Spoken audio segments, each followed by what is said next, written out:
तो सघन कौन है? कांच सघन है, राइट, तो उसका अपवर्तनांक ज्यादा होगा। ठीक है, ध्यान दीजिएगा, जब अपवर्तनांक ज्यादा होगा तो घनत्व भी अधिक है और प्रकाश की चाल क्या होगी? कम होगी। ये तीनों चीज सघन से आ जाता है। सघन माध्यम हुआ तो अधिक घनत्व हुआ और प्रकाश की चाल कम हो गई।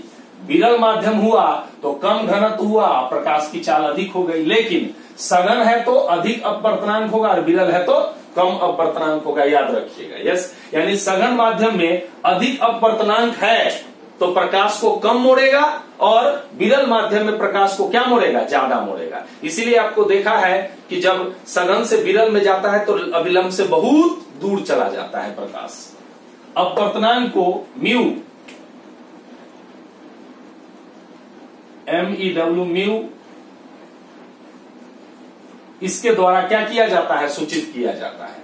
अब ध्यान दीजिएगा, स्नेल के नियम से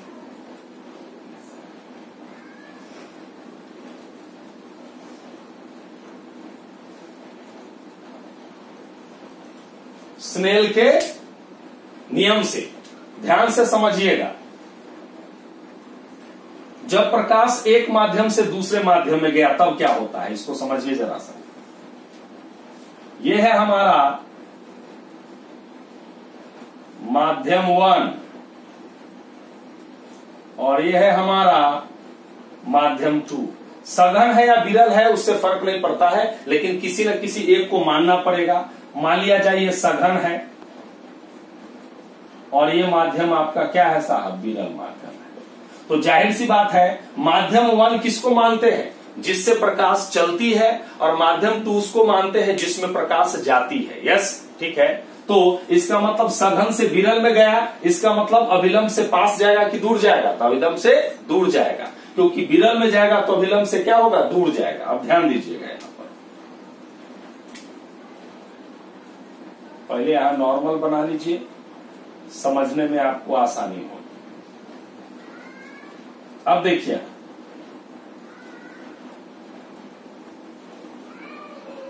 ऐसे आया, ये बन गया एंगल आई है हमारा। यस, अब इसको जाना कैसे चाहिए था? सीधा जाना चाहिए था, लेकिन अभिलंब से क्या हो जाएगा? दूर चला जाएगा, ऐसे हो जाएगा। यस, ठीक है।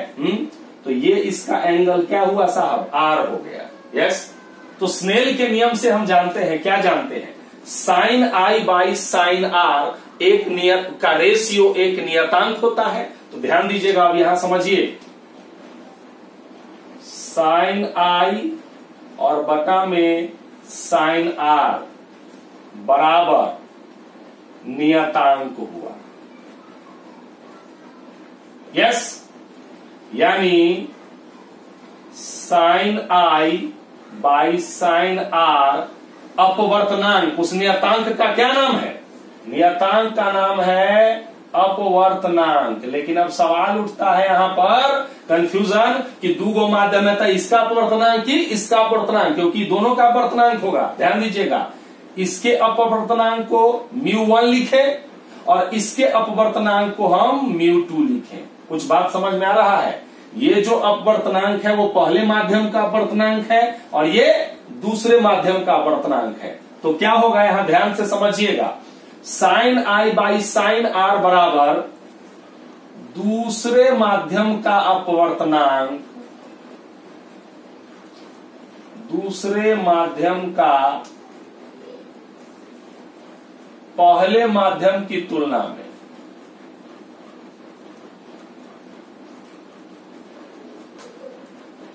में क्या?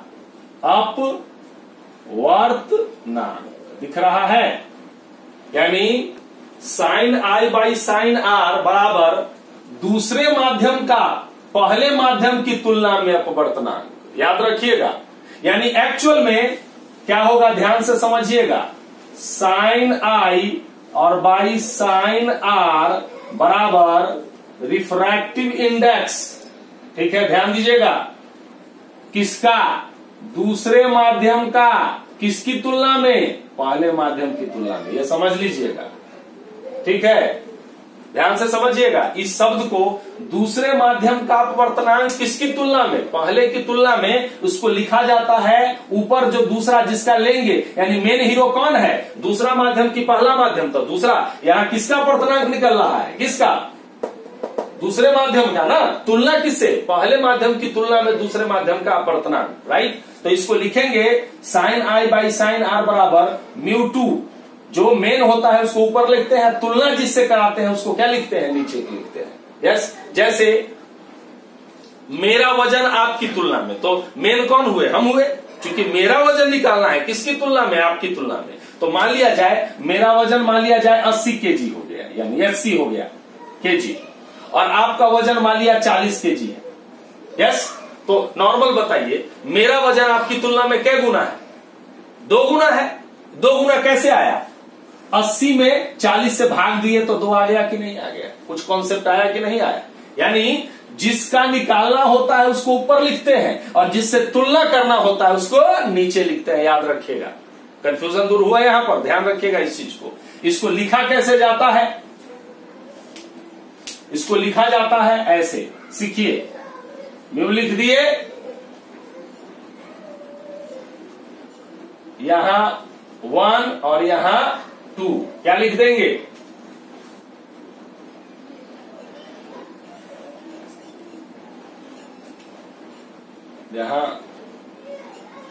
यहां 2 लिख दीजिए और यहां क्या लिख दीजिए, 1 लिख दीजिए। यानी रिफ्रैक्टिव इंडेक्स मीडियम 2 किसकी तुलना में, पहले की तुलना में। यहां लिखा जाता है थोड़ा दूसरे तरीके से, इसको ध्यान देना है आपको। जो ये नीचे लिखा जाता है वो एक्चुअल में क्या होता है, ऊपर होता है, जो ऊपर लिखा जाता है ये सिंबल है। यस, अब इस तरीके से यहां ध्यान दीजिए, क्लियर है। अगर हम आपसे यहां पर पूछें, ध्यान दीजिएगा, यदि प्रकाश कहां पर गया, अगर इधर एयर, इधर जल है और इधर कांच है, क्या है, इधर जल है यानी वाटर है और इधर ग्लास है, क्या है, वाटर है और ग्लास है। तो पहला माध्यम वाटर है, दूसरा माध्यम ग्लास है, तो क्या होगा, sine I by sine R बराबर ग्लास का रिफ्रैक्टिव इंडेक्स बटा में क्या होगा, वाटर का रिफ्रैक्टिव इंडेक्स। जिसमें जाता है उसका रिफ्रैक्टिव इंडेक्स ऊपर लिखते हैं और जिससे आता है उसका रिफ्रैक्टिव इंडेक्स नीचे लिखते हैं। यस, तो यहां क्या लिखेंगे, इसको mu glass with respect to क्या लिखेंगे, वाटर।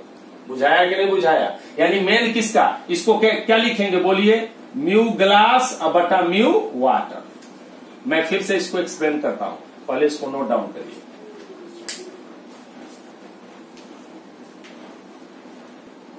अब देखिए कॉन्सेप्ट में समझिए, जैसे मान लिया जाए केस 1 लेते हैं,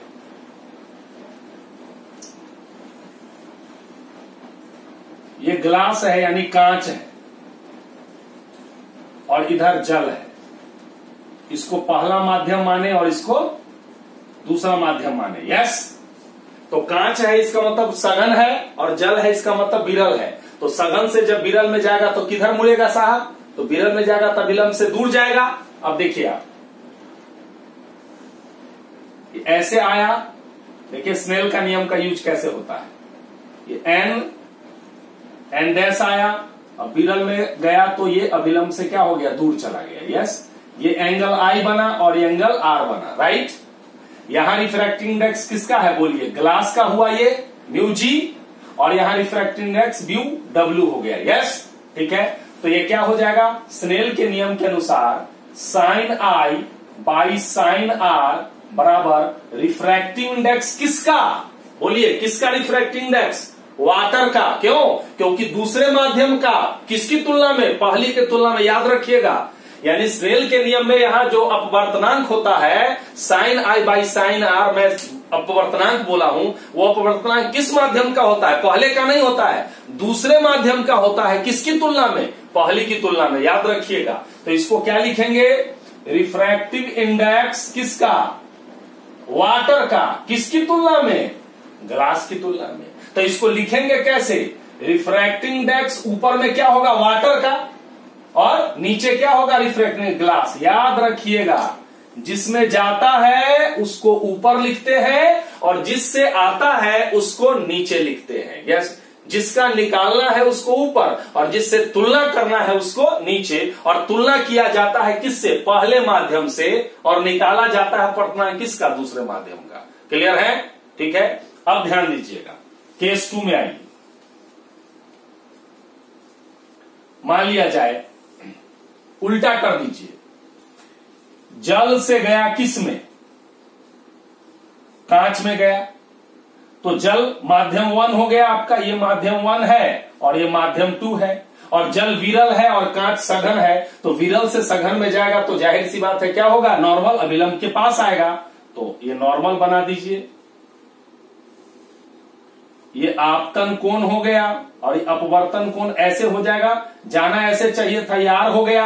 अब यहां पर स्नेल के हिसाब से क्या हुआ? यहां पर रिफ्रैक्टिव इंडेक्स किसका होगा? वाटर का W लिखें, और ये रिफ्रैक्टिव इंडेक्स किसका है? कांच का, ग्लास का G लिखें। अब ये क्या होगा बोलिए? स्नेल के हिसाब से sine I by sine R, right?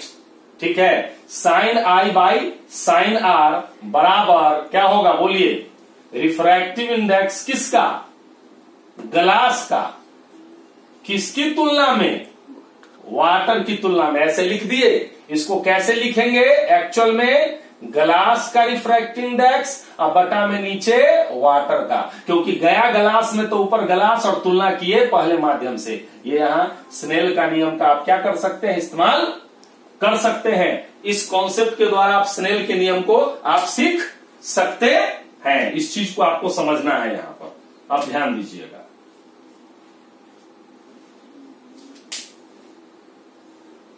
एक होता है निरपेक्ष अपवर्तनांक,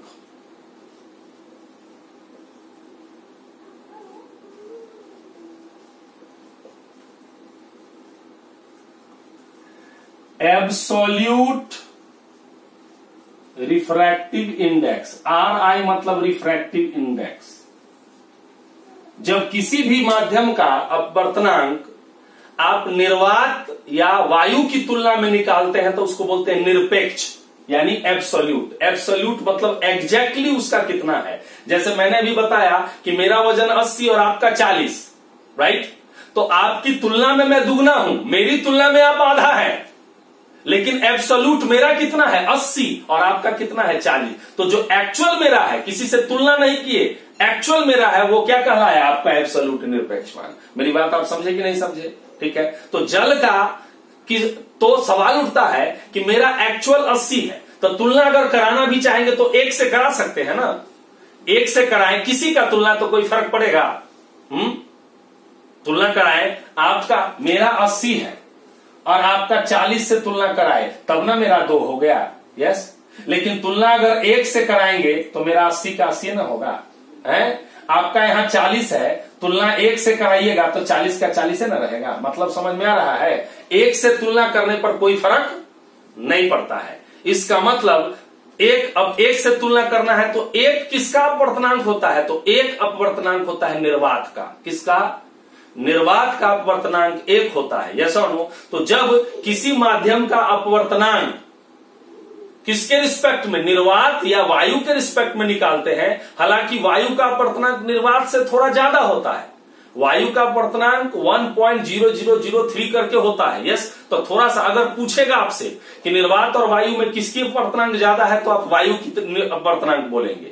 निर्वात का 1 होता है। तो जब निर्वात की तुलना में किसी का निकालते हैं तो उसको बोलते हैं हम क्या? निरपेक्ष। लेकिन आजकल निर्वात के जगह वायु का भी इस्तेमाल कर दिया जाता है। कहां पर? चूंकि बहुत कम का अंतर होता है दोनों के बीच। यस और नो? ध्यान दीजिएगा।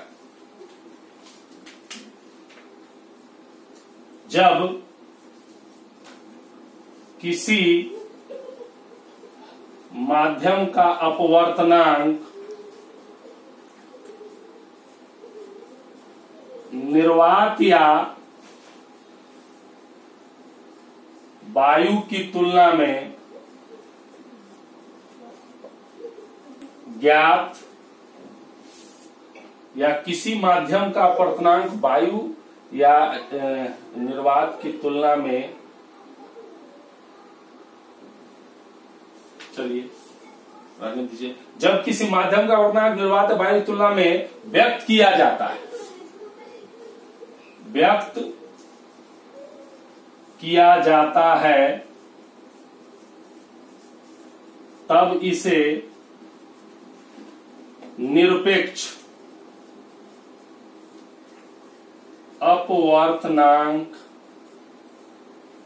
कहते हैं। क्या कहते हैं इसे?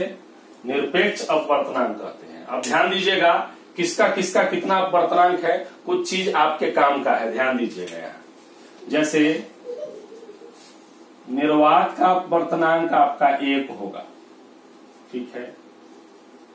वायु का अपवर्तनांक 1.0003 करके ये होगा, राइट। जल का अपवर्तनांक होगा 1.33, कांच का अपवर्तनांक होगा 1.66 और हीरा का अपवर्तनांक होगा 2.42। याद रखिएगा सबसे ज्यादा अपवर्तनांक किसका होता है? डायमंड का होता है, यस और नो, ठीक है। याद रखिएगा सबसे इंपॉर्टेंट है, दिख रहा है ये, सबसे अधिक अपवर्तनांक हीरा का होता है, डायमंड का होता है, यस। तो इसको बोलते हैं कौन सा? निरपेक्ष अपवर्तनांक जब तुलना, यानी पूछेगा जल का अपवर्तनांक कितना है, इसका मतलब निरपेक्ष पूछ रहा है, यस, ठीक है। तो आपका आंसर होगा 1.33। कांच का अपवर्तनांक कितना है, तो इसका मतलब निरपेक्ष पूछ रहा है, तो इसको आपको क्या करना है? याद रखना है। अब देखिए सापेक्षिक अपवर्तनांक। निरपेक्ष अपवर्तनांक में किसी भी माध्यम का अपवर्तनांक निर्वात की तुलना में, यानी एक निर्वात या वायु की तुलना में निकालते हैं, लेकिन निर्वात और वायु के अलावा कोई और माध्यम से जब किसी माध्यम का तुलना करते हैं आप, तब उसको बोलते हैं हम क्या? सापेक्षिक अपवर्तनांक। यानी जब किसी माध्यम का अपवर्तनांक वायु या निर्वात के अलावा किसी अन्य माध्यम से तुलना करके ज्ञात करते हैं, तब इसे क्या बोलते हैं हम लोग? सापेक्षिक अपवर्तनांक कहते हैं।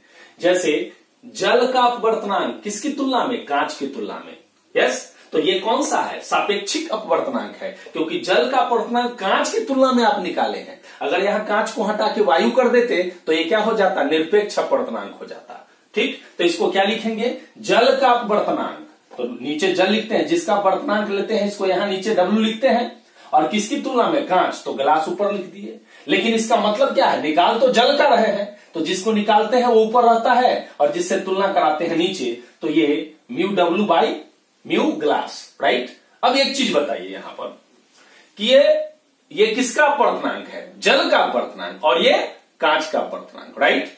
तो ये जो अपवर्तनांक है वो निरपेक्ष अपवर्तनांक है। ये जल का कौन सा अपवर्तनांक है? निरपेक्ष है, निरपेक्ष अपवर्तनांक है, राइट। क्योंकि यहां पर आप जल का किए हैं, तो ये किसकी तुलना में? एयर की तुलना में किए हैं, यस। और यहां किसका? ग्लास का अपवर्तनांक किसकी तुलना में? एयर की तुलना में आप किए हैं। मेरी बात को समझिएगा, बढ़िया से ध्यान से समझिएगा। ये जो है, ये जो आप निकाल रहे हैं, ये जल का अपवर्तनांक है कांच की तुलना में। इस पूरे के बदला ये पूरा है, दोनों है। लेकिन अगर केवल इसको लेते हैं तो ये क्या है? अगर आपको ये W लिखा, इसका मतलब ये जल का अपवर्तनांक है। कौन सा? निरपेक्ष अपवर्तनांक है, यस। तो ये किसकी तुलना में होगा? इसका मतलब होगा कि जल की अपवर्तनांक इसकी तुलना में, एयर की तुलना में या वैक्यूम की तुलना में, यस और नो। यहां ग्लास लिखे तो इसका मतलब है ग्लास का अपवर्तनांक किसकी तुलना में? ये, यानी ऐसे लिखा हुआ है, इसका मतलब निरपेक्ष है, यस, क्लियर है। लेकिन जब बटा कर दिए तो ये दोनों को निकालेंगे तो ये सापेक्षिक अपवर्तनांक होगा, जल का किसकी तुलना में? ग्लास की तुलना में, यस और नो। अब यहां ध्यान दीजिएगा, एक इंपॉर्टेंट चीज है। एक माध्यम क्या है? मान लिया वाटर है, वाटर का अपवर्तनांक ग्लास की तुलना में, राइट। इसको आप कैसे लिखेंगे बोलिए तो? ऊपर क्या लिखेंगे? वाटर, और नीचे क्या लिखेंगे? ग्लास लिखेंगे आप, ठीक है। अब देखिए दिख रहा है वहां देखिए। अब यहां ग्लास का अपवर्तनांक निकालना है किसकी तुलना में? जल की तुलना में। उल्टा कर दीजिए, तो अब क्या हो जाएगा, ऊपर ग्लास हो जाएगा और नीचे क्या होगा, वाटर हो जाएगा। यस, अब इस दोनों को गुना कीजिए, ध्यान दीजिएगा, ये इक्वेशन 1 है, ये इक्वेशन 2 है, दोनों को गुना करिए तो आपको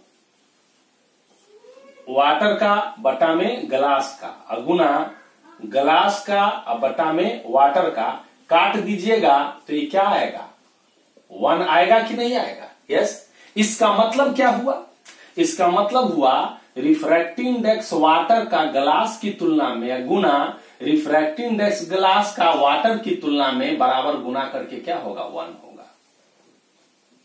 कुछ आया कि नहीं बात?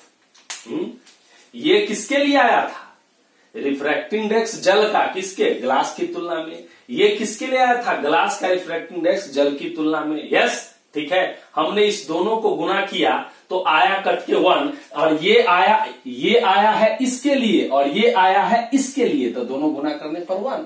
तो यहां से कमाल का चीज आ गया, यहां पर आ जाइए। इसका मतलब रिफ्रैक्टिव इंडेक्स ग्लास का किसकी तुलना में, वाटर की तुलना में निकालना हो तो 1 बटा रिफ्रैक्टिव इंडेक्स वाटर किसकी तुलना में, ग्लास की तुलना में हो जाएगा। ठीक है, यहां रिफ्रैक्टिव इंडेक्स वाटर का ग्लास की तुलना में बराबर 1 बटा रिफ्रैक्टिव इंडेक्स ग्लास वाटर की तुलना में। यस, इस तरीके से आप कोई भी चीज को क्या कर सकते हैं, बड़े आराम से बना सकते हैं।